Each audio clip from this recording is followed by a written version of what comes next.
you have a lot of challenges you've been facing. So I'm sure amongst all the developers, you will have the longest list of complaints. So maybe I want to touch a little bit on that, because these are lessons for everybody else who's going to follow your footsteps as well.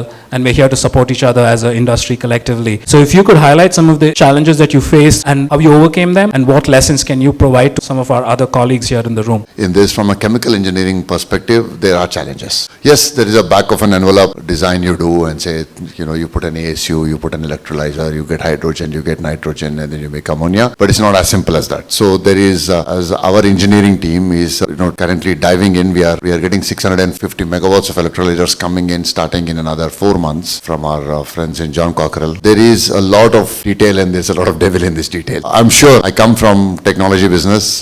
Previously, there will be a lot of at least incremental engineering, lessons learned, sustainable engineering, which is improvements on everything, right? How a valve works in this scenario, how every simple thing like this is being thought of. And as people get more into the details, there are issues, right? There's no two ways around it.